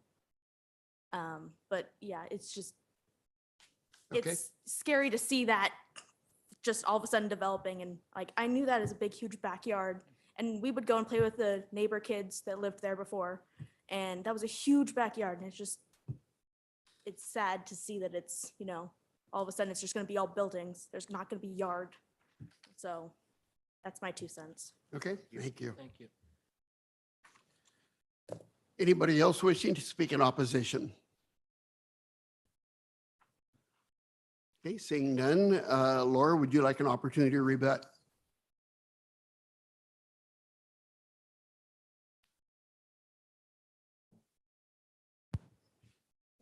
Thank you for the opportunity to address the commission again. So I hear the concerns expressed. This one resonates close to home. So I used to live at East Ash and Hyatt Street, so I know this neighborhood quite well. And so the concerns about increased traffic and change happening to a neighborhood, those are all things I think we could all relate to. So I do hear that. And I wish there could be something here I could present to change these or alleviate some of those fears. But I'm going to stick to kind of the facts and the code for the case and take those to the side for a moment. On this particular one, there's kind of dueling factors, right? So what is proposed is a partition that has been approved that's going to result in additional housing coming to a neighborhood. Anytime you build something new in a neighborhood, it changes the look and the environment of that neighborhood. And people are a little reluctant to change, and probably rightly so. But on this particular one, really the heart of the issue and the request is a variance to the number of dwellings that access an easement way or a driveway. So you really have to kind of channel the thoughts and take away some of these things that are more aesthetic concerns and concerns about changes to environment and really look at the facts of the case. Can 4 dwellings safely be served by a 12-foot driveway within the proposed easement width? On this particular one, there's some things that I can speak to for the public comment. So on these lots, when they're developed, standard, they go through a building permit review process. Kelly or her staff takes a look at a building site plan that shows where the building is going to be oriented, how far it's going to be away from property lines. She's going to ensure that there's adequate off-street parking. So every sort of development within Lebanon is required to have parking that's provided either in a driveway or in a garage or carport. So there will be availability just through the code review to ensure that there is parking that's provided adequately on these sites. Public parking, traffic volume, things of that. We look at the Lebanon Transportation Plan. Transportation Plan classifies each of the streets on a certain classification. The classifications speak to the amount of volume that these streets can handle. So Hyatt Street and some of the connecting streets to Hyatt are local streets, and they have a specific volume that is assigned to them that says what they can handle. And on this particular one, these proposed dwellings and future dwellings along the street will be able to be well served by Hyatt Street. The level of improvement, of course, changes over time with road maintenance and things that will take place. Other things I heard about was safety and aesthetics. So again, there are standard codes that address these. Property owners are able to put up fencing. I'm not savvy enough on the code, and Kelly might be able to answer this better than I could about what the fencing setback standards would be along an alleyway and what height that would be allowed. Because in addition to screening, fencing can cause kind of obstruction to vision. So if the alley is going to be treated as an access way, or there's people that are going along through the alleyway, we want to make sure that they can do that safely. So you might ask staff what the standards are for fencing along an alley should some be constructed in the future. Otherwise, there's concerns about safety. That's really not something the code address. So there's really nothing in the development code that says. What the development code does say is that safety can be addressed through where you site a house. So are you able to have some visibility around it? That's the purpose of why we have setbacks. Also to ensure that, structures aren't set too close to one another so there's not causing issues such as fire and transfer and stuff of that nature. So I could talk at length to some of these concerns that were brought up tonight, but I'm looking at kind of the notes that I wrote down here, what I was listening to each of these folks speak tonight. And really there are a lot of things that are outside the scope of this review.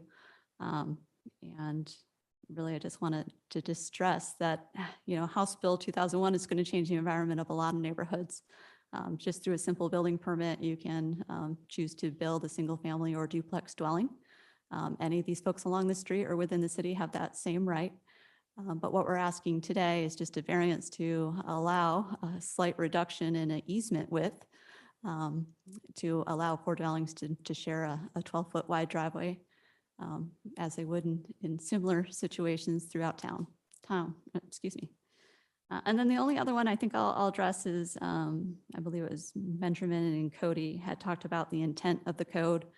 And again, I want to reiterate that the intent per the code, because it's written within the text of the code, is for the additional easement width is to allow for adequate spacing of utility lines. So again, 12-foot wide driveway, that standard doesn't change. We're not asking a deviation for that. We're asking for a slight reduction in the actual access. And per the code, that access is likely would be utilized, should it needed to be, just to serve utilities to the site, which this one doesn't need. So with that, I'll conclude my rebuttal and open it up for any questions that you might have. Okay. If we somehow turn down this variance, do you think that they would widen it? Is that going to stop what's going to happen? I think you can tell by taking at the map, there's some kind of constraints to being able to change or modify it. And the main one just being that the siding of the existing dwelling at that and the frontage. So it really doesn't have the width to allow widening of that access I easement. understand. Yeah. I just want to make sure. Yeah. Just to confirm, the width of the driveway itself does not change with or without the variance. It does not, no. What's required is 12 feet and that's what's proposed to be But it included. would dictate there'd only be 2 single-family dwellings back there. I think Kelly explained it pretty well where she's talking about you have to kind of look at parcel 1 and 3 in combination. So the code would say that you would need, so the variance request is to allow 4 dwellings to be served by the proposed access way. So it might change about how those dwellings are spaced out on per lot, but overall, what the request would be is to allow up to 4 to be served by that shared access way. Does that answer your question? Yeah, well, basically, if it's not approved, they can't build 4 dwellings there in any configuration. It'd be 2 singles or a duplex on one, but there'd only be 2 residences back there if this variance isn't approved. Correct? And I'll ask clarification of Kelly. Would it be 3 or 2? The code would limit it to 2. To 2.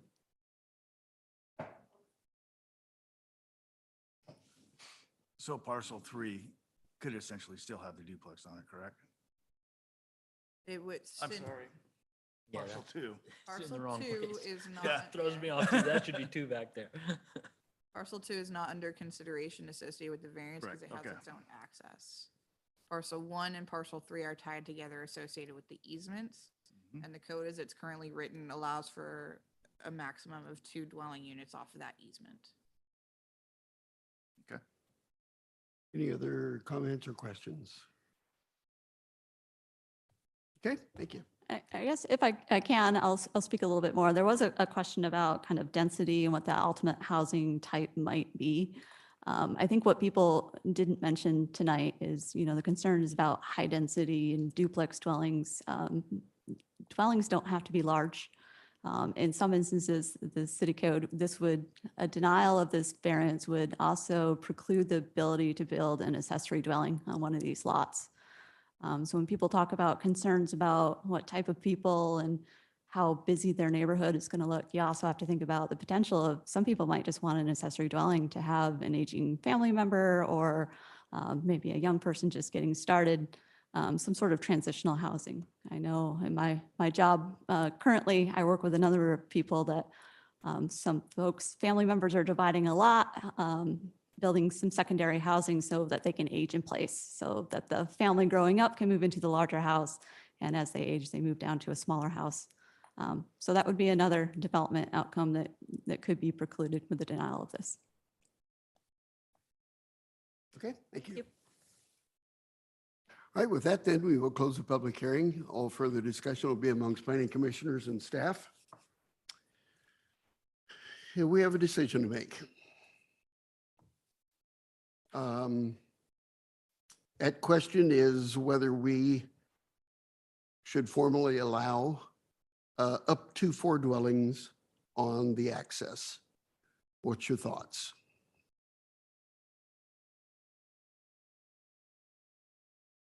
Well, I'm opposed to it. Say again? I'm opposed to it Okay. And statewide? for the reasons these people are speaking. It's their neighborhood. I know that's not maybe popular or legal, but I voiced the same concerns. You guys are in my ward. I hear you.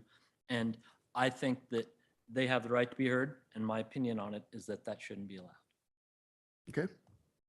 The Senate bill certainly ties our hand, but approval of variance gives us an option that we normally wouldn't have. So I would right now, I'm not in support of the variance. I would have to say that. You see, you're not opposed. I am opposed. You are opposed. Okay. Thank you. Shyla, you're opposed. Okay. Tina? Okay. Kristen? I don't not oppose it. But I feel that in this circumstance, the criteria has been met to allow for the variance.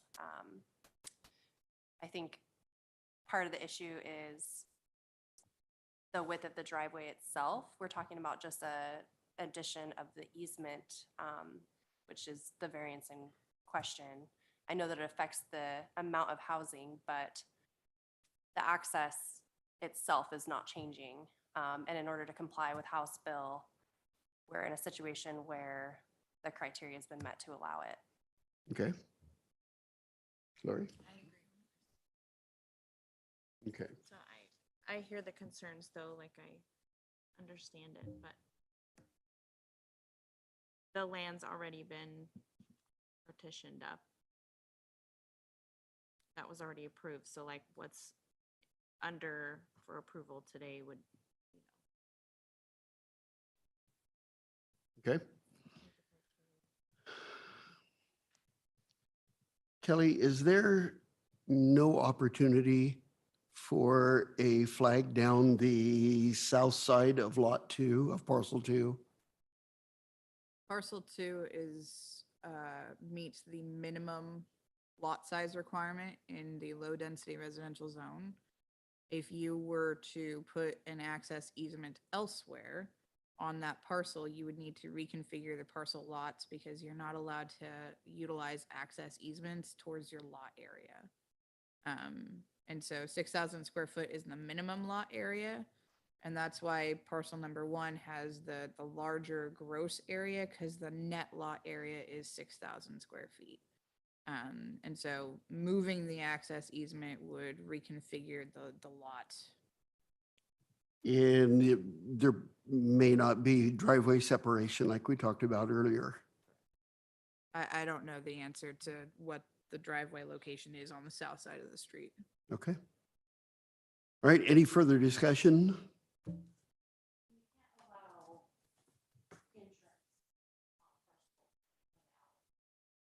Secondary access is authorized, but primary access shall be off of Hyatt.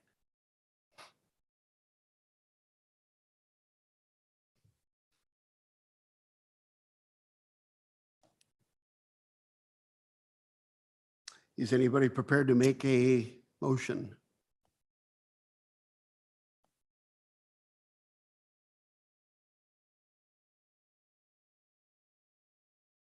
I'll move the planning commission deny the proposed variance 22-05 and request staff to draft a finding for denial based on public testimony. I second. Okay.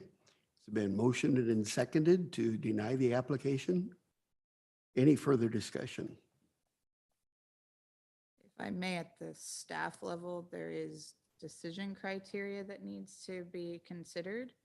And so if we can get commentary from the planning commission about what decision criteria you feel is not met, so that we can draft appropriate findings of how it's not being met.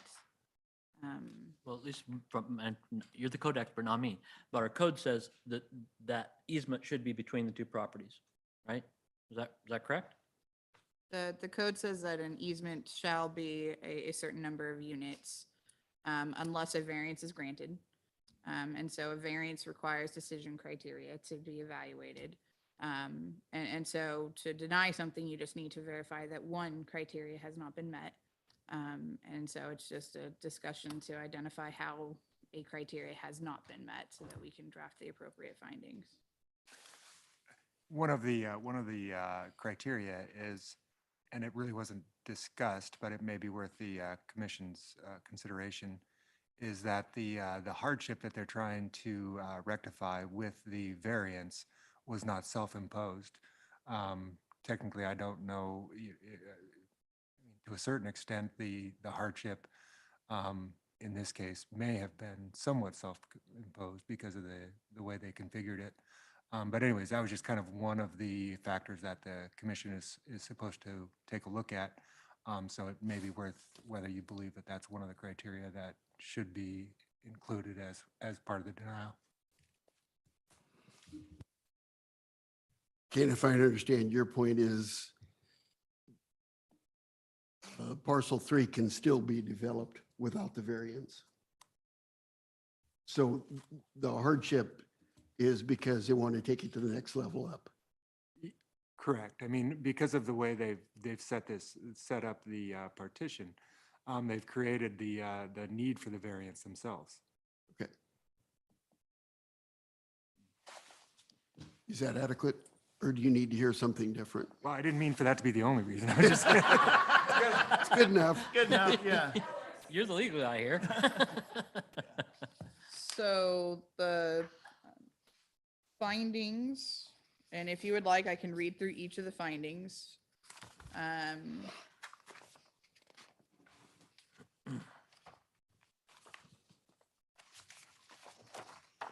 mean, so finding number 1, proposed variance is not materially detrimental for the purposes of this code. Number 2, a hardship to the development exists, that is to the particular lot size or shape or topography. Finding number 3, proposed use will be the same as permitted under the code, and will be maintained to the greatest extent feasible. Number 4, existing physical or natural systems, such as but not limited to traffic, drainage, natural resources will not be adversely affected. Number 5, the hardship is not self-imposed. Number 6, the minimum variance is the one that is being requested.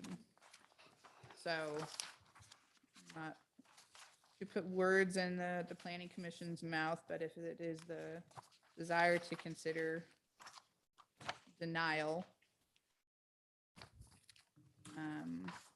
I guess in my mind, it would be a combination of 2 and 5. okay.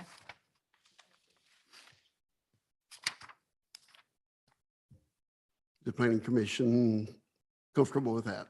I am. Okay, any further discussion?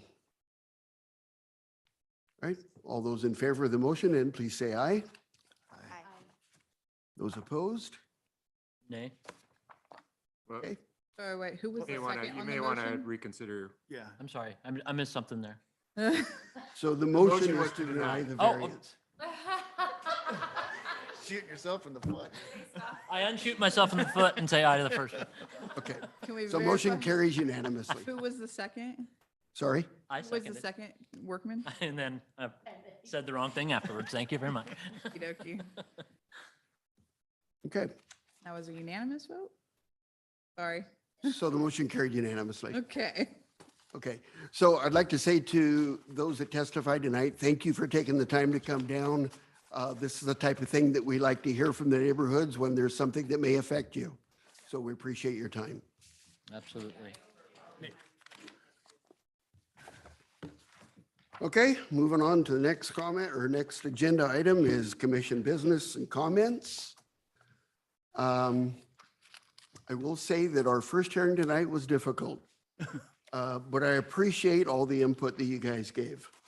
That's the type of discussion we need, and we went around in several circles, but we The ended most up fun with I've the had right since I've point. been in here. So thank you guys for that. Second thing, I want to congratulate Dave for Thank a you. successful campaign, and I'll miss you guys. he will be leaving us and going to the city council. So what is it about the commission? Everybody wants to go to the council? In you guys' ward, I do believe too. Because the council reviews everything you do. Thank you. Okay, third thing. Last month, we had a discussion as part of our work session about, I can never say the name of it. Housing production strategy. Yeah, that. And there was 6 proposals that was presented to us, and we didn't really give staff or the consultants any direction about what we favored and what we didn't favor. So I know the meeting has gone longer tonight and I don't want to keep you any longer than we have to. But would you be in favor of maybe an hour at some point and have another work session Yeah. apart from the consultants? And we'll go over those 6 Yeah, so I think we just didn't have enough Yeah. information to rule out one or be in favor. Okay. We didn't know enough I about it. think that would be very helpful. Okay. So do we want to try to set a time tonight, or do you want Kelly to send us some options? It would be a standard planning commission evening and like a 5 o'clock work session. We do have a tentatively planned joint work session between council and the planning commission. I believe it's set for February to talk through this thing. So we have December or January planning commission to go through it. So the sooner, in my mind, the sooner the better. Yeah. We actually could call a separate meeting, but if it works for the December meeting, we can do that too. I'm open either way. So December meeting, do it at 5 o'clock? Yeah. Okay.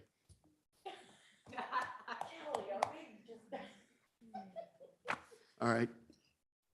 Oh, Any you're other? here. A thing. Could we maybe, just as a note with that, based on the other meeting we had about the housing proposal strategy? Production. Oh, dang it. I put HPS and said the wrong one too. Production strategy, to maybe put, I don't know how deep that will dive necessarily on each of those 6, but specifically on the lot size, could we maybe dig a little deeper or have some extra information? Because initial, or is that not okay to ask for? It's fine. I understand time is of the essence. If it is set for December 22nd or 21st, which is the planning commission meeting, I will do my best to have additional information and Or just a to deeper highlight dive it for you. maybe. It is a quick turnaround, and Okay. without the consultant being here to lead that, that is something that I'll have to prepare for. And December is a quick turnaround, to be perfectly honest with you, but we will make it work. And if we need to have a follow-up in January, we can have a follow-up in January. Okay, because just as an initial, like, I was feeling one way at first, but then after the public meeting the other day, I started feeling more informed. So I just feel like if we can bring some of that same, like, kind of highlight that And work through some specifically, things. if that's okay to, all right, thanks. All right, is there anything else to come before the commission tonight? Hey, we're gonna have a meeting in December. Okay. I'd like to get one more in. That's We'll also be having a regular planning commission session in December as well, so, At 6. yeah, at 6, so. Okay.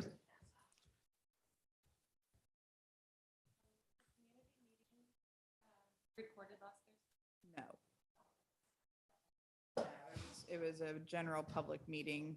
We didn't have the technology ability to do a recording. I'm open to stick around so I can talk. All right, so if there's nothing else, then thank you, Shyla, for the cookies. They were much appreciated. This meeting is adjourned.